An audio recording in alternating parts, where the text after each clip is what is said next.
India മുന്നണി ഒന്നിച്ച് നിൽക്കുന്ന അതിനുള്ളൊരവസരം ഇല്ലാതെ പോയത് നിർഭാഗ്യകരം തന്നെയാണ്, യാതൊരു സംശയവുമില്ല. ഇന്ത്യ മുന്നണിയിൽ ഉള്ള ഭിന്നിപ്പ് കൊണ്ട്, അതായത് മതേതര പാർട്ടികൾക്ക് ഇടയിലുള്ള ഭിന്നിപ്പ് മാത്രമാണ് ബി ജെ പിയെ അധികാരത്തിലിരുത്തുന്നത്. സ്വന്തമായി അധികാരത്തിലിരിക്കാനുള്ള വോട്ടൊന്നും ഇന്ത്യ രാജ്യത്ത് ബി ജെ പിക്ക് ഒരു സംസ്ഥാനത്തും ഇല്ല. മതേതര പാർട്ടികളുടെ ഭിന്നിപ്പിൽ നിന്ന് മുതലെടുത്താണ് എല്ലായിടത്തും. ഇപ്പം മഹാരാഷ്ട്ര ഒക്കെ എല്ലാം നമ്മൾ അനലൈസ് ചെയ്ത് നോക്കുകയാണെങ്കിൽ ഇത് വ്യക്തമാവും.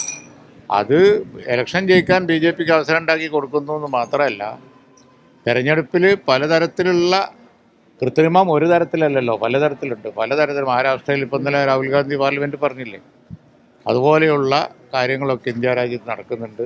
ഡൽഹിയിൽ തീർച്ചയായും എല്ലാവരും കൂടി ഒറ്റക്കെട്ടായി നിന്നിരുന്നുവെങ്കിൽ ഗുണമുണ്ടാകുമായിരുന്നു. അതില്ലാതെ പോയത് നിർഭാഗ്യകരമായ അവസ്ഥ തന്നെയാണ്, അതിൽ യാതൊരു സംശയവുമില്ല. ഇതിനൊക്കെ നേതൃത്വം നൽകേണ്ടത് കോൺഗ്രസ് അല്ലേ? അത് കോൺഗ്രസിന്റെ ഭാഗത്തു നിന്നല്ലേ അതിൽ നിന്നൊരു മുൻകൈ എടുത്ത് നടത്തേണ്ടത്? അത്തരം കാര്യങ്ങൾ ഉണ്ടായില്ല എന്നുള്ളൊരു വിമർശനം കൂടിയാണോ?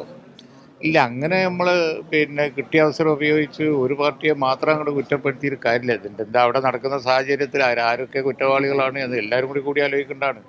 ഇന്ത്യ മുന്നണിയുടെ യോഗം ചേർന്ന് എല്ലാ മുന്നണി പാർട്ടികളും കൂടി വിലയിരുത്തേണ്ട സംഭവമാണിത്. തീർച്ചയായിട്ടും ഞങ്ങൾ ഇന്ത്യ മുന്നണിയിൽ അതിൻ്റെ പ്രാധാന്യം പറയാൻ കിട്ടുന്ന അവസരം ഉപയോഗപ്പെടുത്തും. കാരണം എന്താ വെച്ചാൽ എല്ലായിടത്തും ഇത് പ്രസക്തമാണ്. കാരണം ഇന്ത്യ മുന്നണിയുടെ ഐക്യം കൂടുതൽ സുശക്തമാക്കുക എന്നുള്ളതാണ് ഇന്ത്യയെ രക്ഷിക്കാനുള്ള, ഭരണഘടനയെ രക്ഷിക്കാനുള്ള മാർഗം. അതാണ് ഡൽഹി ഇലക്ഷൻ നൽകുന്ന പാഠം. ഉള്ള വോട്ട് ഭിന്നിച്ചു, ബി ജെ പിക്ക് അത് അവസരമായി, അത് യാഥാർത്ഥ്യമാണ്.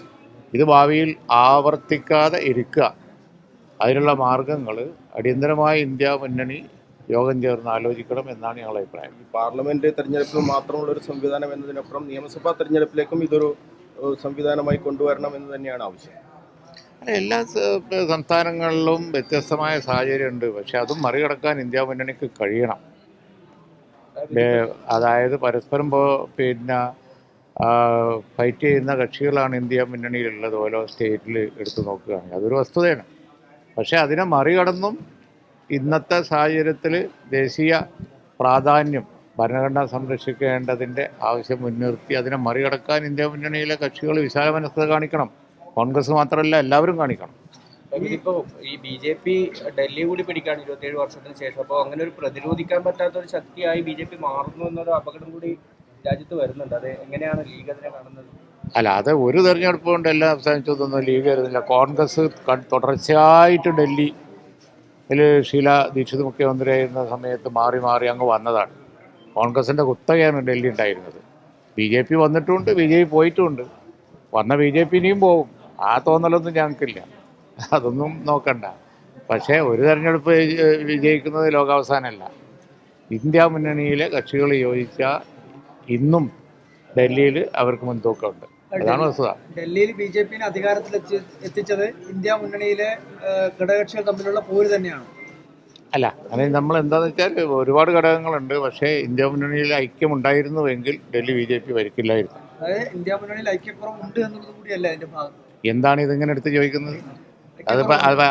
അത് പറയിപ്പിച്ച് അതുകൊണ്ടൊരു പണി കണ്ടിട്ടുണ്ടോ?